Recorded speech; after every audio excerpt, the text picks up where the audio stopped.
Hi, I'm Zameless, here again in base ghost mode to do another viewer track review. I basically am doing this. This is just basically the tracks from the last 2 weeks, I guess. That's fine.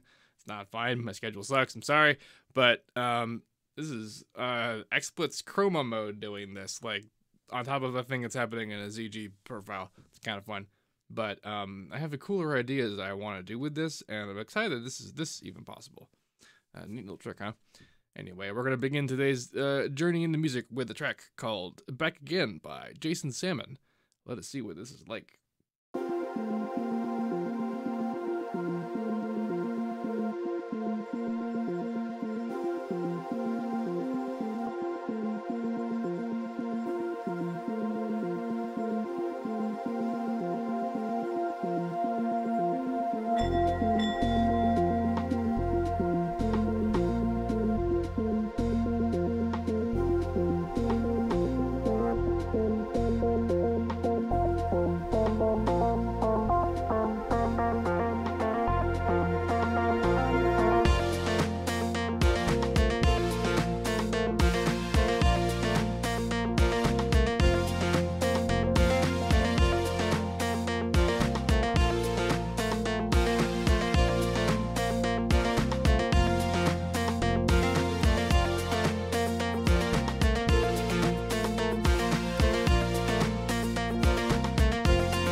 And then there's just a huge epic tale of silence, so that's just the end of that track.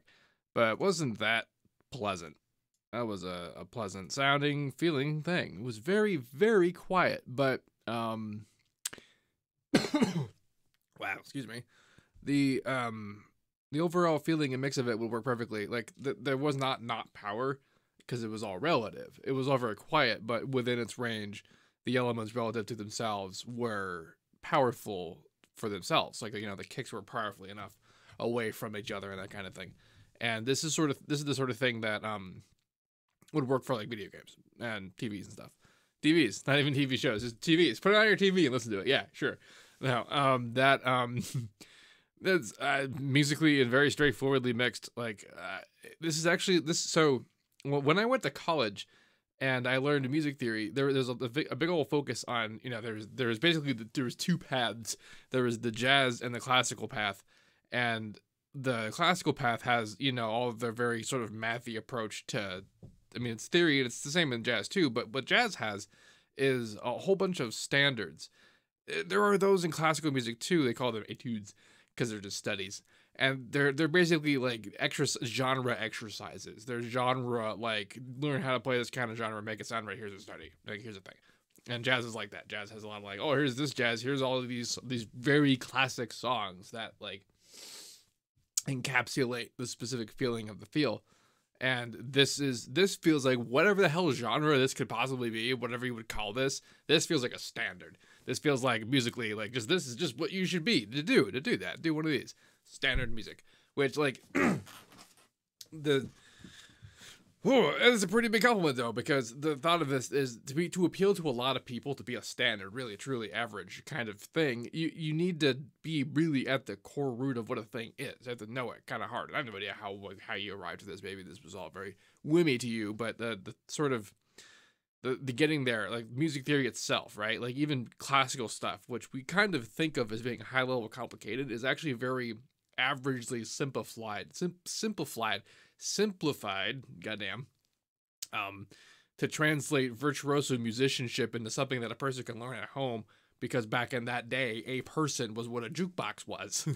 And that's what music theory had to be. It had to be like video game level accessible. Like it had to be, because when you play a video game, you're using software. You're not really being a programmer, but you're doing a thing in a piece of software. And that's being able to make a game like, is to make a thing that can be used by users on average.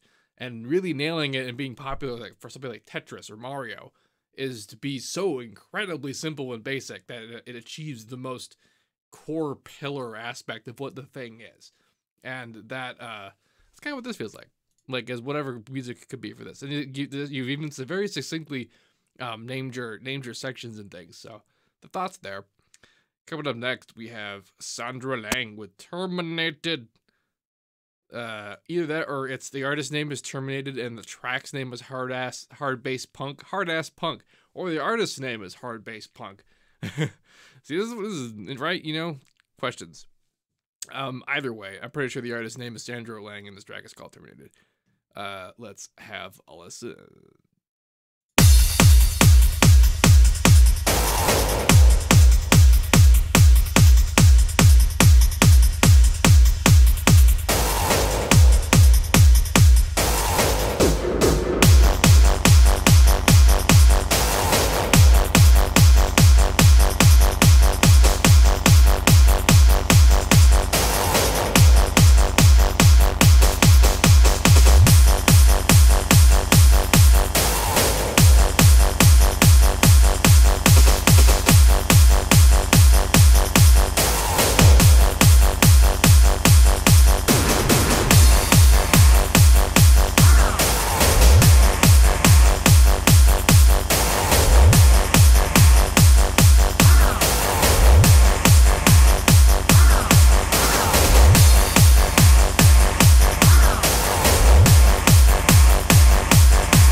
well, it's kind of like the last track. This one had a very standardy feel to it.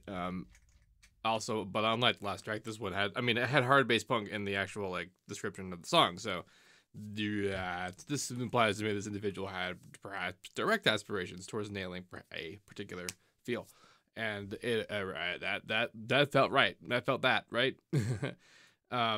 Let's see. So this track's sort of awesomeness has mostly to do with how well the kick feels. And here's something about how I tend to do kicks. And because I tend to focus on one interesting sliver of one very large pie of many genres that have very sharp feel to them, I tend to make my kick processing go very, very, very hard in a lot of ways, and let it very sharp too. And you might think that is just a logical effect if you want the nature of like a loud kick, a large, hard kick. And in certain instances, this is very unintuitive, but this is a genre that feels like one of those instances, but it's really not. Because it's so full, it stops being an experience about an impact, but basically everything that happens around it. So check out a kick. You see this kick come in on here's your impact, and then here's like this, because there's actually kind of a big old bit between that and the sub presence. And this is a continual line, and it's all well together, but it's not like the hardness of your kick is when you hear like an actual sharp. That was a really fast one of these, what just happened in my hands there. But it also wasn't very low frequency. It definitely kind of got down here, but not for very long at all, because it didn't really oscillate. It just kind of flicked it, and then it came back down. But that's why, that's how it shows up like that. But here, this has actual like weights and breadth and depth that dissipates basically exactly in time, not just to fit with this, but to fit kind of under it, to make sure that it doesn't really come into contact with it until its related lowest bit content of the next hit also comes in. This may or may not have been intentional, but this is just what happens when you time the lengths of certain things correctly, which is that you get an effect like this, where the hit is not so much a quality of any individual moment of the actual impact, but basically the wave, how you hit the impact, how you come down from it, and how that bleeds into the next bit is just the whole character, the whole quality. And that's not just a discussion about the kick. That's not just about like, because that's not me being like, oh, the secret is just to do everything you understand about how transients work. No. It's about understanding that it's not just about the sample. It's also about how the sample is treated and how everything else is treated with the samples. So you can also see fairly large direct evidence of sidechaining, and you can also feel it. But this is also a genre that's not so much about feeling the angle of the sidechain. It's one of those. It's like metal. Metal uses a lot of sidechaining, but it's only because it's very, very loud. But unlike the other very, very loud genres, the stylistic inclination did not lean towards the effects of loose timed compression. Unlike how the jungle and house did. Wow, my voice having a hard time right now. Woo! But moral of the story is this genre of like the hard bass stuff is like a saturated version of the sidechain genres that did have loose timing, but the result is a sonic palette that doesn't. And what you can see is evidence of that working here, where you can see that the sharp. If you want to know what a saw wave looks like, this is like a toothy experience. Is this riveted, waved kind of thing? Like, yeah, there's the harmonic information that's on the pile that makes sense, but what the harmonic information adds up to is the waveform, and that is the wave. If we were to take the cross section of the air between a speaker and your ear, this is what it would have seen if we found the right exact angle to look at it in the way that would have shown the spectral pattern. But we would have seen the riveting, more or less exactly in this shape. And that's what's fun about a saw wave, is that the linear angular nature implies that it feels like it's already kind of filtered, but that's what our ears think even level is. Like, we hear that as just being a wall of on and off, like in a big flatness, but the level consideration is actually kind of like, well, not like this. This is a filtered experience, but it's got that spectral relationship to add up there to keep it like that. A regular saw wave, however, has that like running, the higher frequencies are lower than the higher frequencies, or the lower frequencies. The higher frequencies are lower amplitude than the lower frequencies, but they still appear to be even level, because that's what contributes to being the big plateau. But notice that they're here and they're not here. So smoothness, right? Because if we're thinking, okay, this is what the toothy nature is, well, what's the opposite of that? What's smoothness? And it's not just a square wave situation. A square wave is smoother, but it's not smooth. What smooth is noise, which is because you can kind of see what that relationship is. That this toothy wave is here, but this isn't. It's not there. It's faster. It's faster than that. The noises inner kind of wavy information occurs at rates that are faster than how the saw wave oscillates. But the whole point of the harmonic structure is that it adds up to an oscillation that doesn't do that at the highest frequencies. At the highest frequencies actually respect a bit the lower frequencies by way of essentially being like an inner oscillation sidechain. But to undo that, you need to make a smooth out of that. You need to have something happening in between how the sharpness is acting with the low stuff. So that's why noise is the big useful thing in sound design for this purpose, because that's what it's like. That's its whole life. It's just to be infinity phase activity so that you don't have to worry about there ever being sharpness, as long as you high pass it. So that's why you see a lot of that here.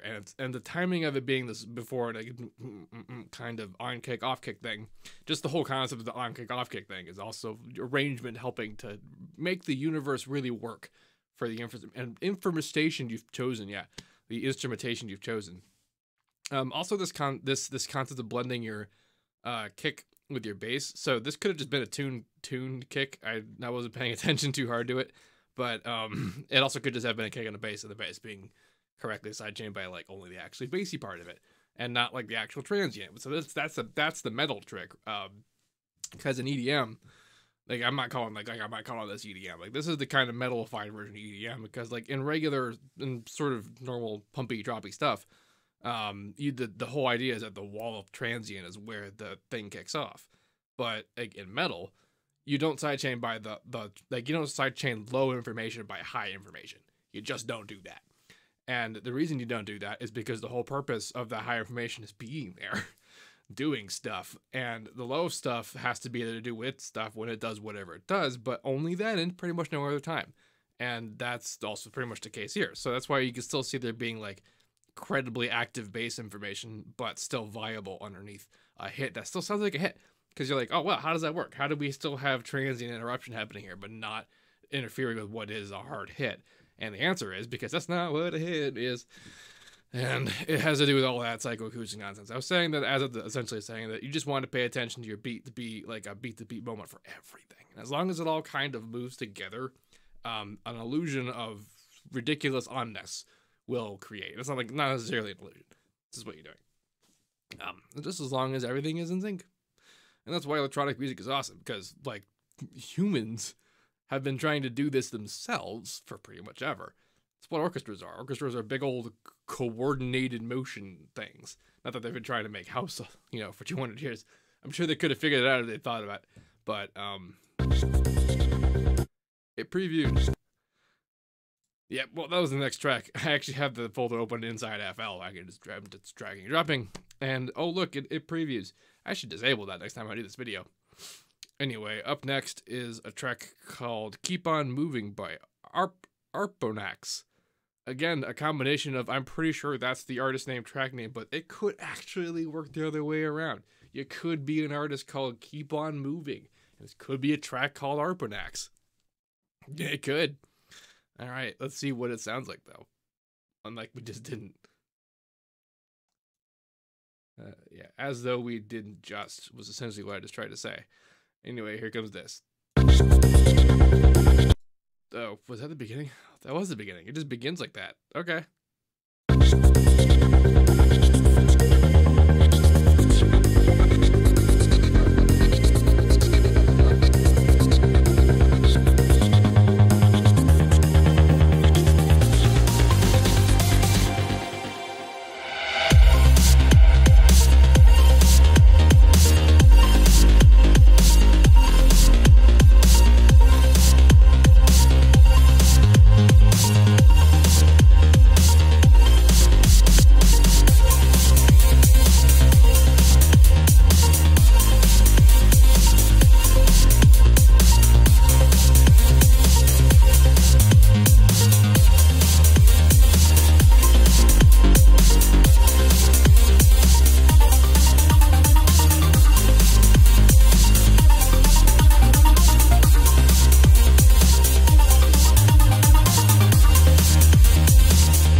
I do dig me some breaks.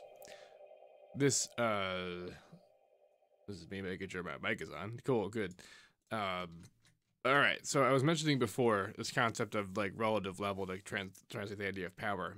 And in our brains, when we think of an object, it's not as though the object itself is this one individual point of information. It's a collection of multiple kinds of information active at once. And when you're trying to make a thing that's not real, that what you want to feel like how a thing's supposed to feel, you want to satisfy as many of those defining points as possible, but you don't have to get them all. So this track had a really low level, and I'm hoping that means that it's pre-mastered, but if it is its pre-mastered, then there's some interesting thoughts about how independently leveled things are. So for example, oh yeah, that incredibly awesome and cool, like, sounding neat bit should have come in way earlier. But the rest of it, like, is mostly just about just a leveling difference of kicks and snares. Yeah, so I mix stuff like this a lot. In fact, this kind of, I mix stuff like this a lot, and back in the day, and what I just had no discerning care for dynamic range, and like I knew that I should, but I just didn't know really what it meant. And I would just max all comparative levels. I'd be like, okay, cool. As low as job to all be at the same, the highest possible level, and the mid's jobs to all be at the same highest possible level. And I sort of noticed that I wasn't really doing any actual compression in the multi-band compressors. I was just kind of using them as levelers. And if I could do that, I could just do that with an EQ. So why was I even using a multi-band compressor? And the answer is there's reasons for that, which are that you need certain kinds of dynamic differences. For example, if you look at this. So this is a middle bit, it's a breakdown. We're supposed to not have all that kind of much energy, but the relative power thing is that the ARP is too loud relative to how quiet the drums are. Not because you could have the drums be like band pass and high pass, and the technical level would actually be still way lower than it is now even. And you might be thinking, well, would that mean that I'd have to bring the level of the thing down commensurately? And no, not really, because the like brain idea of a present and loud piece of kit is certain activities at certain ranges. And even if we isolate a certain range, if it's that certain level, even if total level is level, if it's still that range in that area, it still counts.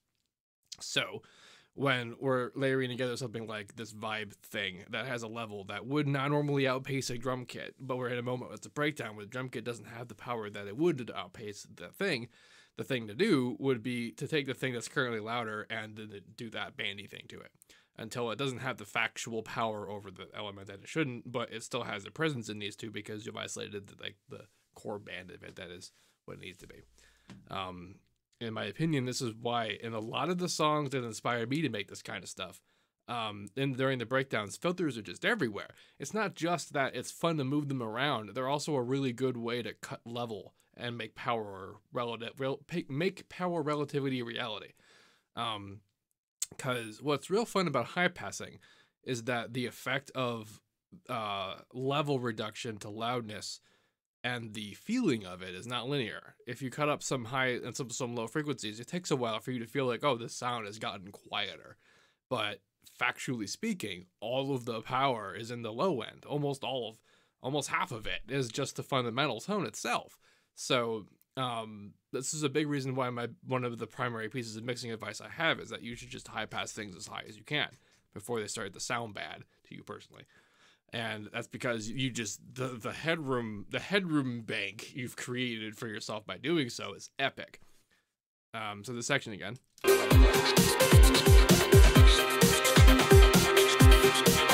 high passing is pretty good separation wise. It's still just that like it's a teensy bit high on the level compared to like the drums and stuff.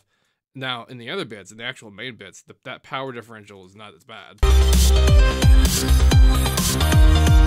Still kind of. So if this is a pre-master, oh boy, because how I would handle this is I would basically just pump the kick all very high.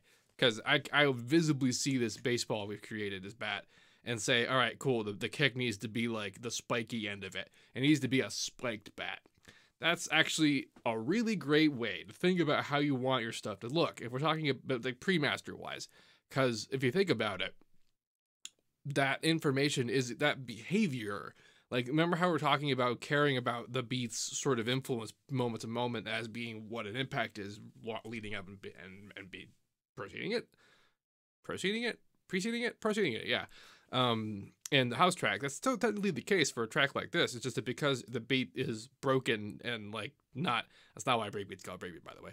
But because the beat's like that, that means that the timing has to be more about, does the math of your compression timing just happen to be rhythmically true, and less about, is it going to be perfection in the house, which is why, floor to floor is a lot easier to mix. But to make that work here, it's about giving a damn about all that headroom nonsense that I just said. But oh boy, I lost my train. What happened? What am I doing? Oh yeah, like using the spiked bat to make sure that you have that influence of the power in the crush, because the result is it's still going to be the sausage. Like, we're still going to get the sausaged, rounded full bat. But really what we want to think of it as is, like, if you've ever seen, Google what a Damascus blade looks like, and if you see those kind of rivulets looking at it, that's actually kind of exactly what the 3D representation of what we're doing would look like. Is that we would see that, yeah, cool, it's actually one big flat, like, not very jagged blade, but wow, there's all this weird little interdimensional data about it that's happening, and that interdimensional data came from the regular impact of a visibly spiked information coming out of it, and that's going to be what we want. Like, not necessarily, or actually, yeah, pretty well, necessarily, at all times. Like, and the rules of thumb are pretty easy. Just visibly, is your kick visibly higher than stuff? And I like to have this narrative there too, if I'm doing this kind of thing. It depends on the genre, but for this, yeah. And then this ensures when you put it up into the crush, you do your crazy multi-band compressing nonsense, which now you have reason to do, because, oh, hey, cool, you're peaking kind of hard on your hits. You gotta bring them. How are you gonna do? And that's when you need to start to have actual, like, multi-band control of speeds that are not gonna interfere with each other. And then you do the decapitation. I just love that there's a plugin, not even a plugin, a piece of hardware that was designed for this purpose, because regular hardware compressors aren't as good as digital compressors in the very specific way of keeping the, like, literal level. A digital limiter is actually going to limit for real. And limiter, even in like a fully analog super, like, electrical limiter, will have little peaky bits that get through on transients no matter how hard you put down the ratio. That's just life and analog universe. And it's because digital compressors aren't compressing according to that waveform, it's compressing according to the samples. It's technically doing it after it happened. It's like this is basically rendering happening in real time that it could do so fast that it's not bothering to, like, make files for. But in real life, there's just infinity reaction, so there's some reaction, and that means that there's speed to care about, and so there's always little bits. So there's just distortion modules that essentially act like the saturator inside Maximus. Not why that's there like that, but that is how you can be used, and that's how I use it a lot, and that's what this sort of chain of from this position in this song is how it is now to, like, a finished full bat sausage.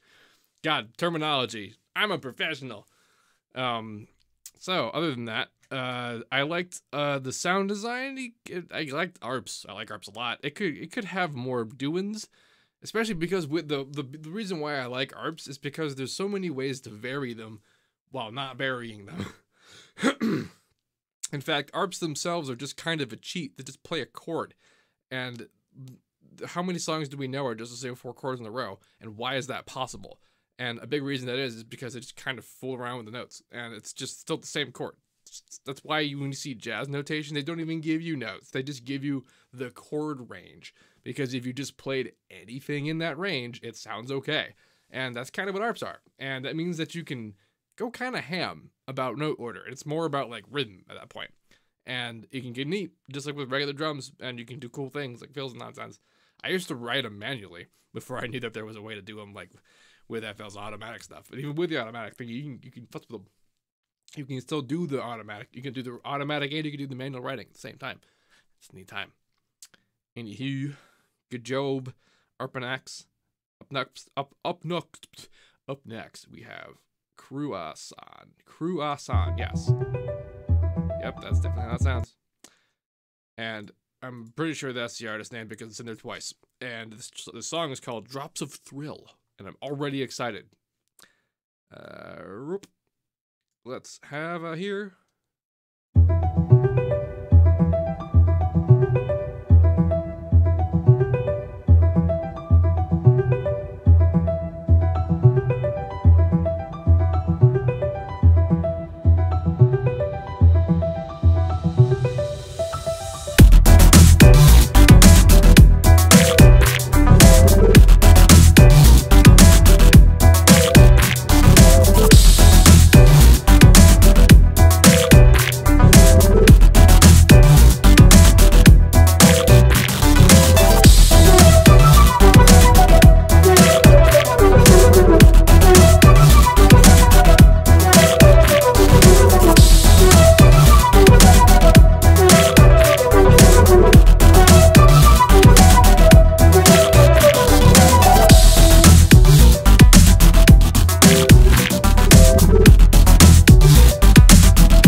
with those licking sounds. Get out of my ears. Oh man, and I thought I was free of them when we got to that section because this was neat, and then this happened. It came back, and then it came back. I don't blame you. I know people like them, but I mean, even with them, it probably should have varied them a little more, or maybe even buried them a little more. So this is actually a section that kind of a little bit was what I meant about that breakdown with how loud the stuff should be with the stuff, but a little didn't totally do it. But I don't actually know if I want to call that a bad thing or not. So this kick, in my opinion, it's doing the low beat thing, and that's cool. But like the rest of the stuff kind of isn't. Like it's actually kind of like the lowest element here.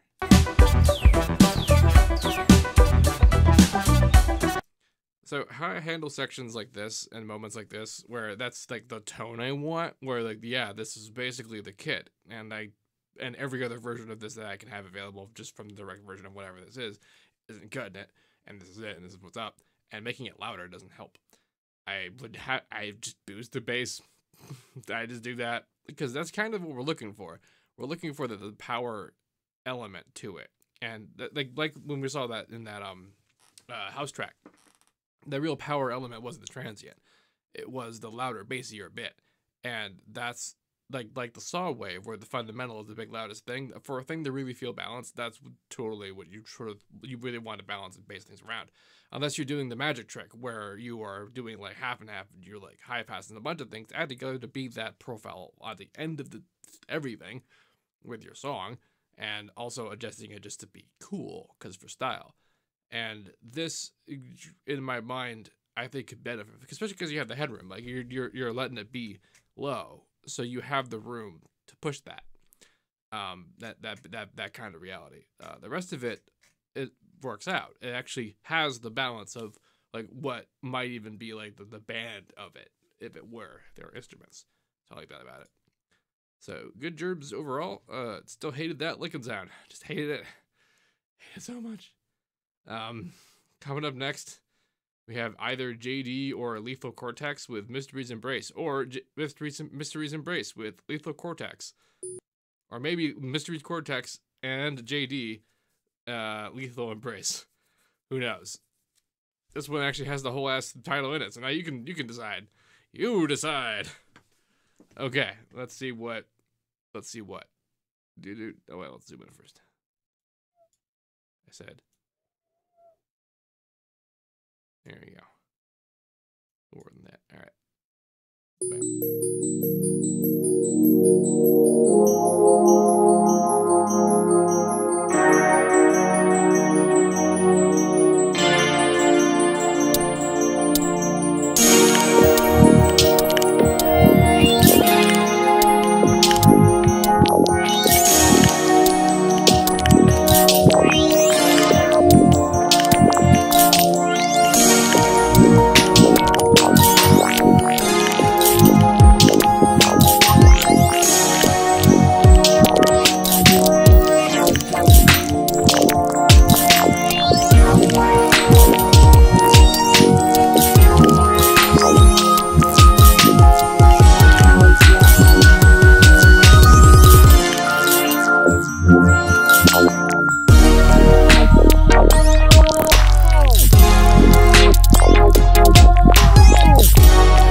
Well, that was the hardest I've ever heard a band pass that thin driven. Dang. And so much licky glappy bits. This one was just close enough to the edge of synthesized sounding to not get too much on my nerves, but there was just a lot of it. And this is a great track. That's a testament to you could just fit a lot of space if you just use your left and right channel independently. Because you know all that stuff I said about like power, relativity, and like signal theory and compression and that kind of thing.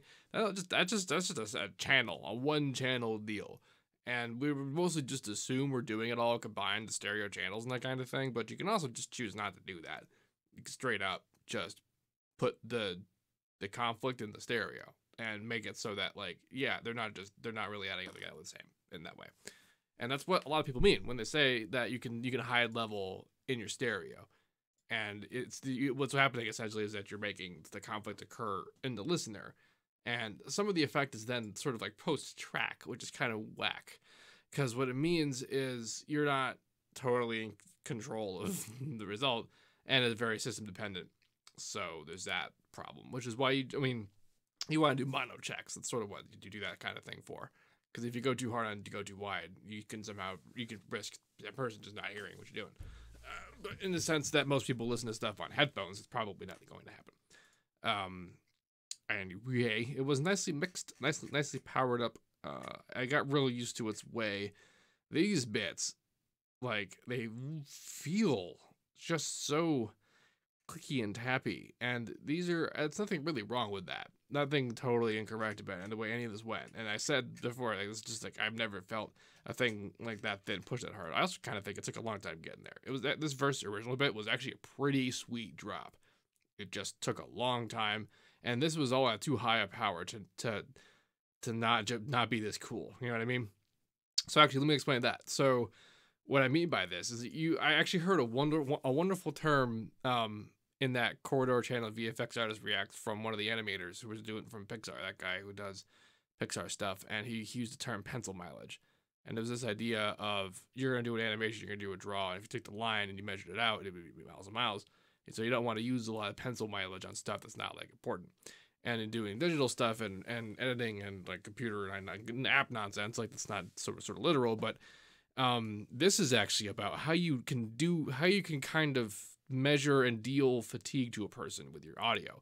And if you look at this audio, let's see, you can see it. If you look at the sausage over here and sausage over here, when I tend to look for the difference between a drop and the rest of the track is that there's just visible like plateau lowering of the power beforehand.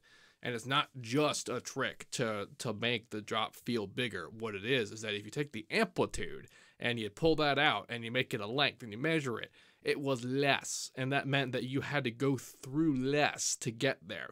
And if you have to go through more, if you have to go through actually kind of a very active, lots of energy, high-end deal, it's as though you're the Flash and everyone else is going really slow. And by the time you get at the end there, you're just like, gar, gar, gar, and it's not, you're just fatigued. And that's really how you want to think about the use of your amplitude. Like, because really, ultimately, this is all oscillating, two cones. We're just talking about that, right? Individual channels. But that's what this sort of thing represents. Like, yeah, we're looking at individual spectrums, individual instruments, individual mixing up, blah, blah, but it's all just specialized math to vibrate a waveform in such a way to make it feel like there's a thing there. And that means that there's a waveform that is that line, that is our pencil, that is our pencil mileage. It's not really, it's a work term about producing and whatnot, but like that's what I'm using to make an anchor here to get the idea that we want to think about amplitude as length, and we want to minimize the length of amplitude that we utilize before we get to a drop, because then we want to use a lot. We want people to be ready for it and not tired. And so that's a big benefit to intros not being so dense. And if they are, that they're dense with light power, that you either are just lower power or you high pass stuff more. That's usually another thing. Not just a trick. The thingy feel more powerful, but it's about your ability to feel it. Like, you don't want to diminish a person's ability to feel how cool a drop is before it happens. You want to beat them up with it over time, but not before they get there. Right? Okay. Coming up next, we have Nick Easton with Moonwax. Another, I really feel like that's got to be the artist name and not the other way around. But again, But I don't hear a lot of EDM artists making tracks that are named after people. So that you know, there's clues there. But let's hear what we got.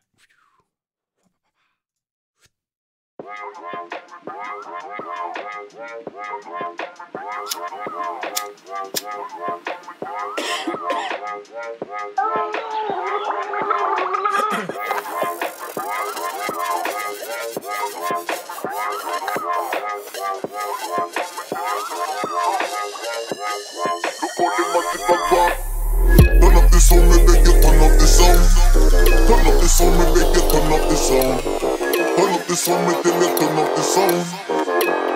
Look how the massive bad one, me tell you. Turn up the sound, me beg you, turn up the sound. Turn up the sound, me tell you, turn up the sound. Turn up the sound, I tell you, turn up the sound. Right now, me thing gone on the ground. Hey.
Yeah, that hip hop arp. That was pretty rad. So this actually had some interesting examples of all that phenomenon we were just talking about in the previous track. So, for example, the attention to power was pretty good. For like the separation of voice, elements, instruments, and bass and kick, all that it was all very well separated. But there were some elements that felt odd. For example, let's listen to this transition from here into the drop again, and let's see if we can identify a thing.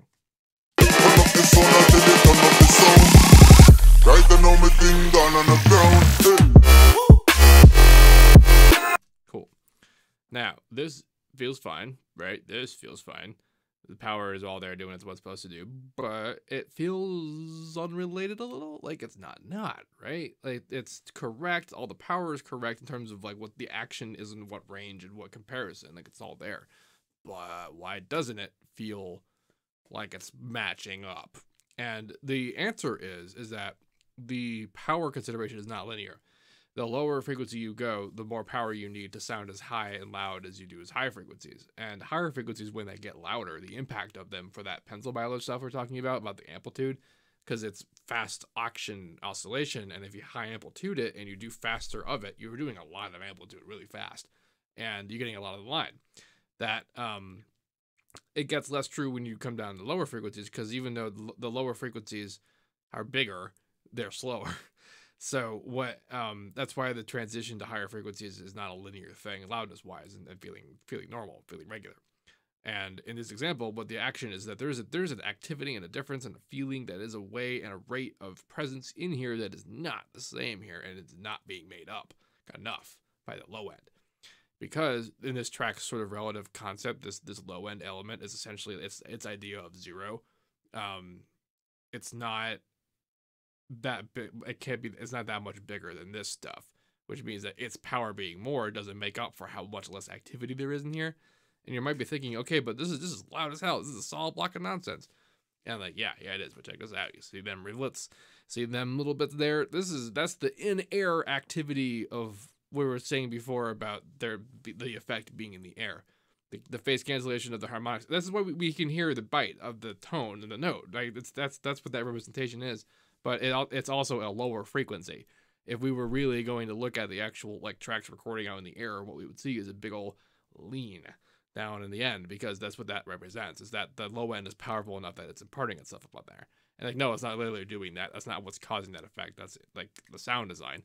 But putting the ripple there still has that result. Versus how solid and kind of on all this was, you can see it's still not, yeah. And that's why when we got here, despite as much power as this was, this isn't.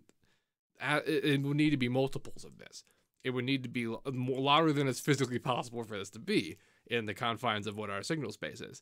So either what I would do, what you probably may have tried to do even, is actually layer some stuff on here to try and match up with the power for this, but then found that the interference of all of it was not worth actually doing that if it did. Which also sort of means the other way around it is to lower everything before it. So this isn't just a low frequency thing. It's not just a total overall amplitude thing. It's also this consideration that a higher frequency action has a higher impact on what that information is, even if it has lower level. It's still using more of the amplitude's line in your head. Which is why over here in this breakdown these bits, right? So you might have heard and thought about this, because these moments are basically sitting at full volume. They're sitting at the loudest hit, right? Here's the kick and there's the bass. But why is it that it still feels like it's a breakdown? Why does it still feel like the energy isn't doing the stuff I said about the large amplitude, whatever? And it's because it's not fast. The predominant high energy power is not fast.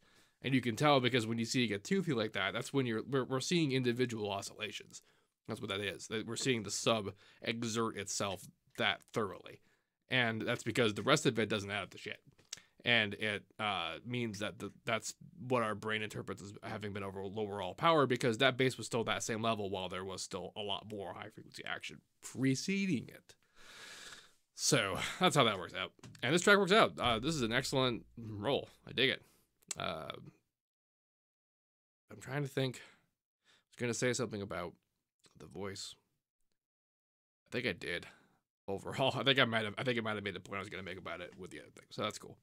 Up next, we have, I assume the SawZer is the name of the artist, and the spaces between is the name of this track. So, wow, look at that. Look at that pencil mileage. Amplitude mileage. Oscillation mileage. Oscillation mileage kind of works out. That's sort of true. Sort of the thought. Yeah, but let's do the thing.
Well, that wasn't then, and it didn't know how to be an ending if I ever heard it. Okay, so DJ intros and outros are great for tracks like these, and it's because they're pretty much only designed to ever be heard in a mix. So it's okay to have an outro that's just a DJ outro. But also that this chord thing overall way too loud, and the description of also this track in general needs just a high frequency shave. So let's look at this section for a sec, just to give you a sec what I mean. Just check out the EQ while I'm doing this. See how whenever the snare hits, it's just a solid ramp up all the way up there. The thing about that whole non-linearity at the high frequency stuff, it means that if there's action at the higher frequencies, it's harsh enough to be heard on level with like bass stuff. It's gonna fatigue the crap out of you like really, really fast. It's why I listen to these tracks fairly low level. It's being recorded as though it's at max level, but my monitors are down, and it's because I'm protecting my hearing, and the moments like these that tend to accentuate, that's sort of why we want to pair off on like the higher frequencies, even though there's also the secondary benefit of being able to associate with an MP3 without sounding like a watery mess. Fun fact, speaking of watery mess, you know how I look kind of watery right now? There's like this sort of woody looking like texture coming in, but it's also very kind of liquidy. This is being done via pixelation. Like, it is a straight up bit crush effect like that's doing this, but it's being applied to a mask, so that's why it's doing it according to like the shape of what my motion is right now. And that is interesting. I think that basically the same effect in visual makes an image appear watery, and in audio makes a thing sound watery. What the goddamn? And that's kind of fun, isn't it? Anyway, this track's sort of thing, like, it actually manages to still have the power consideration, but by way of not giving a damn about the power consideration. Also, this was one hell of a shit ton of variations to get out of a thing, man. Like, this is steps away from being standard territory, like I was referring to other stuff, but like for this very like 2009 or 10 dubstep, which those dudes back then would have like worshipped this. You'd be on tour by now, like. And this, just as long as you turn down the chordy thing, everything else, fire. We're working out, awesome. Yeah. So, cool beans, you guys. Sorry about not doing it for a week. I'm honestly like losing my mind with learning how to do this visual stuff, and I am so excited to just make a whole bunch of videos talking about it, and also eventually integrate it into just straight up music videos. It's going to be cool. But also, good job, guys, for your tracks today. Thanks for sending them in. If you would like to have your tracks featured in one of these videos, there's a link in the description of this video to a Google Doc form thing, which includes a file submission for you to do just that. If you have any questions about this, please let me know. Don't forget to like, comment, subscribe, and all that fun stuff. And as usual, have a nice day.